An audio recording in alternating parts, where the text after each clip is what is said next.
नमस्कार, राधे राधे मित्रों। आप सभी कैसे हैं? उम्मीद करती हूँ आप लोग बहुत मस्त होंगे और आपकी पढ़ाई भी बहुत अच्छा चल रही होगी।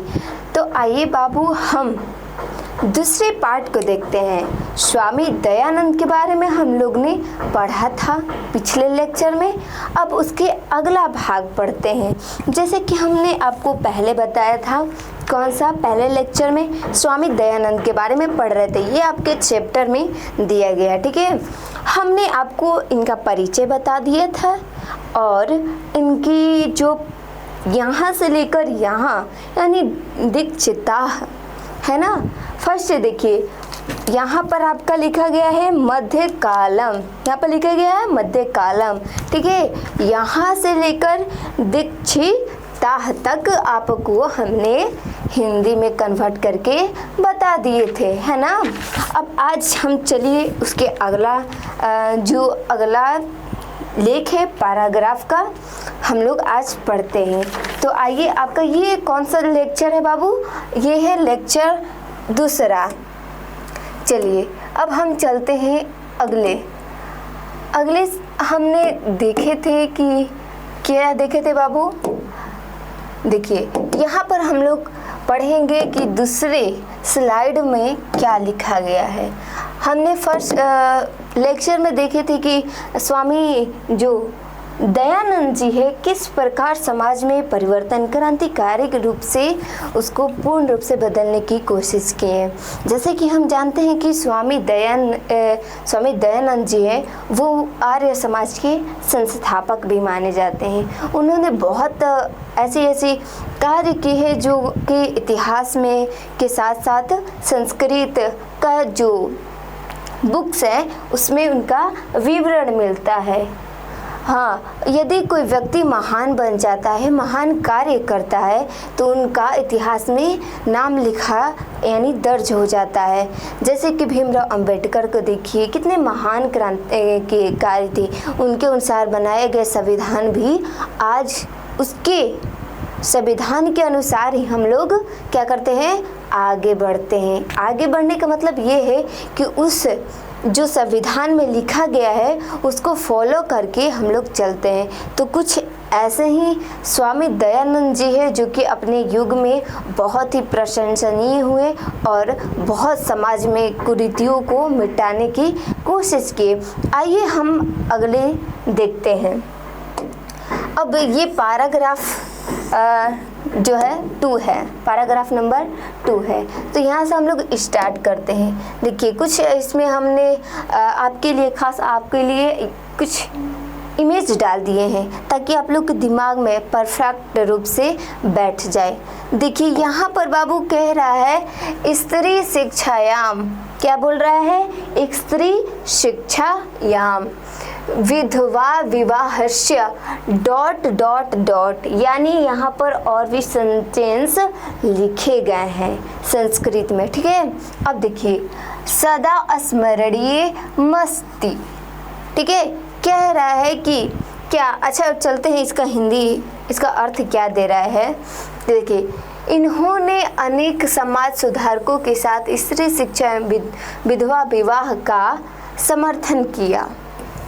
देखिए ये जो लाइन है बता रहा है कि जितने भी ऐसे पहले के लोग थे कि बालकों को पढ़ना है, यानी जो लड़का है उसको ही पढ़ना है, पुत्री यानी जो बालिक लड़की है उसको पढ़ना नहीं है, उसको बस पर्दे के पीछे रहना है, उसको आगे आने नहीं देना है। यदि आगे आती है तो समाज में सब लोग हंसेंगे, हमको ताना देंगे कि फलाने की लड़की ये कार्य कर रही है, उसके पास कुछ है नहीं। तो ऐसे ऐसे मान्यता दे देकर लड़कियों को आगे पहले नहीं दिया जाता था। पहले के गिनी चुनी लड़कियां ही, गिनी चुनी वो औरत ही आगे निकल पाई जिसके जो समाज से ये जो भावना है उसको नहीं माने वो परिवार, हालांकि वर्तमान में सभी माता पिता की सोच बदल रही है, क्योंकि इतना ही आरक्षण मिल रहा है औरतों को हर चीज़ में 50%, 50% के आरक्षण सरकार द्वारा मिल रही है। हर क्षेत्र में आज के युग में लड़कियां जाने लगी हैं। अब चलिए, वैसे ही कुछ दयानंद जी थे जो कि लड़कियों को आगे बढ़ाना चाहते थे और ये सब विरोधियों को सामना कर रहे थे। और फिर रही बात, ये तो हो गया शिक्षा के लिए, और इसमें बोलते हैं कि विधवा विवाह, यानी कि जो लघु समय में, यानी जो लड़की का शादी हो जाता है, जैसे कि यहाँ पर दिखाया गया है कि इंडियन दूल्हा और दुल्हन है। हालांकि यहाँ पर बताया गया है हमारे संस्कृति के बारे में कि जो भी दूल्हे और दुल्हन है वो भारतीय संस्कार में बंधे हुए हैं। अलग देशों में अलग संस्कृति चलती है, अलग प्रकार की शादी विवाहें होती है, परंतु यहाँ पर एक बंधन होता है जो कि एक डेट फिक्स किया जाता है, उस पर पंडित जी द्वारा कुछ मंत्र का उच्चारण करते हैं और विधि विधान से विवाह होता है। तो ठीक है, जब इनका शादी हो जाता है, ये जो किसी की लड़की होंगी, लड़की की शादी हो जाती है तो ये अपने पति के साथ चली जाती है। क्या है? पति के साथ चली जाती है। ठीक है, ये पति के साथ जाने के बाद उनको कुछ ही दिन हुए और इनके डेथ हो जाते हैं। ये तो यानी आप जानते हैं ना, इनकी मृत्यु हो जाते हैं। तो ये लड़की ऐसा ही रहेगी, ये बेकार हो गई, नाकाम हो गई, इनके अब कोई भी जिम्मा कार्य नहीं है, ये किसी के अब लायक नहीं है, ये विधवा हो गई। पहले के ये थे रूल कि एक बार यदि शादी हो जाती है आपकी, खास तौर पर लड़कियों की, तो उनकी दोबारा शादी करने की इजाज़त नहीं दी जाती थी। तो इस पर जो स्वामी दयानंद जी थे उस पर क्या किए भाई, उस पर लड़े कि नहीं, ये कोई बात हुई, अचानक किसी की मृत्यु हो जाती है, यदि इनकी मृत्यु हो जाती है तो क्यों नहीं वो लड़की की फिर से विवाह कर दिया जाए। उसी को यदि ये विधवा हो जाती हैं, इनका जो पति है मर जाते हैं, तो ये हो जाती हैं, क्या हो जाती हैं, विधवा हो जाती हैं। तो उनको पूर्ण रूप से क्या दिया जाए, आज्ञा दिया जाए कि इनकी फिर से शादी कर दिया जाए। पूर्ण रूप से अनुमति है कि फिर से इनकी शादी हो सकती है, क्योंकि ये फिलहाल तत्काल में ही इनकी क्या शादी हुई है और इनकी न चाहते हुए भी इनकी मृत्यु हो जाती है। कोई नहीं जानता है कब किसी की मृत्यु हो जाती है, तो इनको विवाह करने की अनुमति नहीं थी। और इसी पर स्वामी दयानंद जी बहुत एक्शन लिए, बहुत समाज से लड़े तथा मूर्ति पूजा, छुआछूत एवं बाल विवाह का घोर विरोध किया। छोटे ही समय पर, यानी लड़कियां 12 साल 13 साल, यानी जो छोटे ही उम्र में उनकी शादी कर दी जाती थी, 9 साल की। ये आप खुद कहानी में सुने होंगे, है ना, हिंदी के जब आप लोग वर्णिका गोधूली पढ़ते होंगे तो उसमें देखे होंगे कि कितने छोटे छोटे समय पर सिपाही माँ जो होती है, उसकी जो पुत्री होती है, उसकी शादी विवाह भी 14 साल की रहती है। आप लोग खुद जानते होंगे कि बाल विवाह पहले चलता था, तो उस पर रोक, उस पर एक्शन लिए कौन जी, तो स्वामी कौन थे, स्वामी दयानंद। चलिए अब देखिए क्या करें, इन्होंने अपने सिद्धांतों के संकलन के लिए सत्यार्थ प्रकाश नामक ग्रंथ को राष्ट्रभाषा हिंदी में लिखकर अपने अनुयायियों का महान उपकार किया। देखिए यहाँ पर उनके प्रमुख दिए गए हैं, सत्यार्थ नामक ग्रंथ का जो है प्रकाशित किए थे।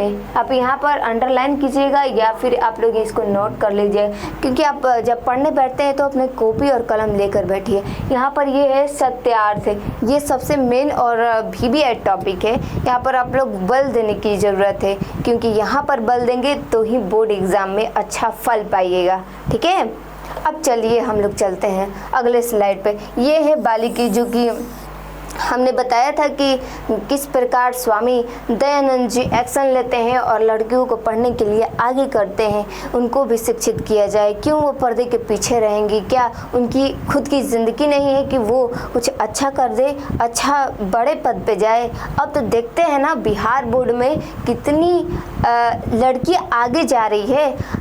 लगातार एक लड़की के बाद लड़कियां अवश्य है, या फिर इस बार देखे जाए तो लड़की ही टॉप की है बिहार बोर्ड में। बिहार बोर्ड में टॉप कर रही हैं। लगातार यही चल रहा है कि लड़कों की जनसंख्या है जो बहुत ही कम होती जा रहा है पढ़ाई के क्षेत्र में, और लड़कियां पढ़ रही हैं, तो शायद इनका भी कुछ योगदान है। तो हमने इनका योगदानों के बारे में पढ़ा। अब चलिए अगला स्लाइड में क्या कह रहा है, समझ में आ गया आपको? क्लियर? देखिए, वेदों के प्रति, ये वेद भी पढ़ते थे, वेदों के प्रति अनुयायियों का अध्ययन आकृष्ट करने के लिए वेद का भाष्य संस्कृत हिंदी दोनों भाषाओं में लिखा। देखिए, किसी को वेद पढ़ने का बहुत मन है परंतु वो संस्कृत भाषा में लिखा गया है, ठीक है, तो वो कोई व्यक्ति नहीं पढ़ पाएगा, वो संस्कृत भाषा में नहीं पढ़ पाएगा। कौन सा भाषा भाई? संस्कृत भाषा में ये क्या करते हैं, एक बुक लिखते हैं। क्या? एक बुक की रचना करते हैं, ठीक है, एक बुक की रचना करते हैं। कौन सा भाई? संस्कृत में। यहाँ पर वेद लिख देते हैं, समझ में आएगा आपको? तो ये संस्कृत भाषा में लिखते हैं। तो कुछ ऐसे थे कि संस्कृत में पढ़ने आता था, कुछ ऐसे लोग थे कि हिंदी में पढ़ने आता था, संस्कृत में नहीं पढ़ने आता था। तो ये इन्होंने क्या किया भाई कि संस्कृत, कौन सा कृत? संस्कृत और हिंदी दोनों में कन्वर्ट करके इस बुक का निर्माण किए। कौन सा बुक था? आपको पहले स्लाइड में हमने पढ़ाया था, ठीक है, तो ये उसकी रचना किए। अब अगला क्या कह रहा है, दोषपूर्ण प्राचीन शिक्षा पद्धति के स्थान पर नई शिक्षा पद्धति का आरंभ किया। जो दोषपूर्ण शिक्षा यानी कि नहीं देखते हैं सरकारी स्कूल में कैसा पढ़ाई होता है और प्राइवेट में वही देखिए कितना फर्स्ट क्लास हर फैसिलिटी उपलब्ध होता है। आज भी हमारे गांव में, हमारे शहर में ऐसे विद्यालय हैं कि जब शिक्षा के नाम आए तो वो कोसों दूर रहते हैं, और जब पैसे देने की बारी होती है, वेतन लेने के लिए, सरकारी नौकरी जिसके लगा होता है वो आगे रहता है। यही कारण है कि आज भारत पिछड़ा है। जाकर देखिए आप बाबू, आप समझिए। देखिए यूट्यूब चला रहे हैं तो ये ज़रूर देखिए कि हमारे भारत में कैसी व्यवस्था है और अन्य देश क्यों इतना ऊंचाई पे जा रहा है। आप यूट्यूब खोल रहे हैं तो वहाँ से देखिए कि यहाँ पर सर्च कीजिए कि चाइना का प्राइमरी स्कूल यानी जो सरकारी है वो कैसा व्यवस्था है, तो आप लोग का आँख खुलेगा और आप लोग देखेंगे कि कैसी व्यवस्था है हमारे भारत देश में। काश वैसी व्यवस्था हमारे भारत देश में होती तो आज ये भारत देश प्रगति के रास्ते पर होता। हालांकि ये कहना उचित होगा और किसी के लिए अनुचित भी होगा, लेकिन ये बात सत्य है कि वेतन की बात आती है तो पहले ही हाजिर होते हैं, परंतु वैसी शिक्षा विस्तारित नहीं की जाती है हमारे विद्यार्थियों में। इसीलिए बड़े बड़े देखते हैं लोग अपने बच्चों को कितने हाई फाई स्कूल में डलवाते हैं, यही कारण है भारत की। चलिए हम लोग देखते हैं 1875 ईस्वी में अपने सिद्धांत के प्रचार प्रसार हेतु मुंबई में आर्य समाज की स्थापना करके अनुयायियों के अपना उद्देश्य प्रकट किया। ये है मुंबई की, क्या है मुंबई की मुंबई, हालांकि ये मुंबई का नहीं है लेकिन ये डीएवी की स्थापना किए थे। क्या बाबू? डीएवी स्कूल की स्थापना किए, क्योंकि और ये इनकी स्थापना करने के बाद न देश विदेश में भी इसकी प्रसार भी है। ये डीएवी स्कूल जो है खुद में एक नामियर है, प्रशंसनीय है, क्योंकि इसमें बहुत अच्छा खासा पढ़ाई होती है और इसमें बहुत अच्छी फैसिलिटी मिलती है कि आप लोग कुछ अच्छा कर पाइएगा। ये भी स्वामी दयानंद के द्वारा बताया गया था। अब चलिए हम लोग अगले स्लाइड पे, समझ में आया ना आपको? ये स्लाइड समझ में आया आपको? चलिए अब चलिए अगला देखते हैं। ये डीएवी स्कूल है, देखिए कितना अच्छा सा है, मंजिला सा है, बहुत प्यारा है ना। देखिए ये आपका लास्ट एवं आखिरी है बाबू, आप अच्छे से समझ लीजिए, क्योंकि क्या पता आप इसको लापरवाही लेंगे और यहीं आपके क्वेश्चन बोर्ड एग्जाम में डायरेक्ट फंसने वाला है। तो आप लोग घबराइए मत, आप लोग बहुत अच्छे से पढ़िए, ठीक है। तो देखिए यहाँ से ऑब्जेक्टिव ये निकलता है, देखिए ये है वर्तमान समय में आर्य समाज के शाखा प्रशाखा देश तथा विदेशों में प्राय सभी नगरों में विद्यमान है। हमने आपको बताया था ना कि जो डीएवी स्कूल है ये देश में ही नहीं बल्कि विदेश में भी इसकी शाखा और प्रशाखा, यानी इसकी जो प्रशाखा उसको बोलते हैं ना जी, के एक पेड़ होता है आम का वृक्ष, जानते हैं आप लोग को हम डिटेल में बताते हैं कि शाखा और प्रशाखा क्या है। एक आम का वृक्ष देखे हैं, पेड़ देखे हैं, वो एक टहनी निकलती है, एक टहनी से ही वो पेड़ बनता है ना जी। चलिए पेड़ बन गया, उसमें से कुछ इधर उसकी जो लकड़ियाँ निकलती हैं, टहनियाँ निकलती है, तो ये सब जो निकल रही हैं वो सब हो गया, क्या हो गया बाबू, टहनियाँ हो गई शाखाएं, और उस शाखाएं में से और भी टहनियाँ निकलने लगी तो वो हो गया प्रशाखाएं। तो समझ में आ गया, चलिए ठीक है, अब समझ में आ गया ना। तो वो हो गया शाखा और प्रशाखा। तो ये जो डीएवी स्कूल है वो एक ही स्थापना किया गया था, परंतु उसके बहुत अच्छा फैसिलिटी मिलना था और अधिक बहाली हुआ, और इसके शाखा और प्रशाखा हमारे देश में नहीं विदेश में भी इसकी प्रसार और प्रसार हो गई है। समझ में आया, क्लियर। चलिए अब सामाजिक एवं शिक्षा संबंधी दूसरों पर विचार करते हैं। इनकी मृत्यु 1883 ईस्वी में, स्वामी दयानंद की मृत्यु कब हुई थी बाबू, 1883 ईस्वी में हुई थी, ठीक है, क्लियर। इसके बाद इनके शिष्यों ने शिक्षा प्रसार हेतु विद्यालय की स्थापना की, इनकी प्रसार हो यानी कि इनकी प्रचार हो, इनकी और भी मान्य बढ़े। तो इनके जो स्टूडेंट्स थे, जैसे आप लोग हैं पढ़ने वाले, तो स्टूडेंट हैं वो लोग मिलकर क्या किए, विद्यालय की स्थापना कराई। शिक्षा पद्धति में सुधार तथा सामाजिक विकास में दयानंद एवं आर्य समाज का महत्वपूर्ण योगदान सदा स्मरणीय रहेगा, यानी हम लोग बहुत अच्छे से याद करेंगे इसको। इन्होंने समाज में बहुत अच्छा नाम किए, बहुत अच्छा काम किए, इसीलिए इनको हम लोग क्या किए, याद किए, ठीक है। तो चलिए बाबू, आपका आज एंड होता है ये चैप्टर, और अगले लेक्चर में देखते हैं, क्या देखते हैं, ऑब्जेक्टिव देखेंगे, उसके बाद सब्जेक्टिव, और ये चैप्टर भी आपको अच्छे से क्लियर हो जाएगा। चलिए बाबू, ऐसे ही मन लगाकर पढ़ते रहिए, समझ में ना आए तो प्लेलिस्ट में जाइए और शुरू से ही देखिए, क्योंकि बूंद बूंद ही तालाब बनता है। राधे राधे।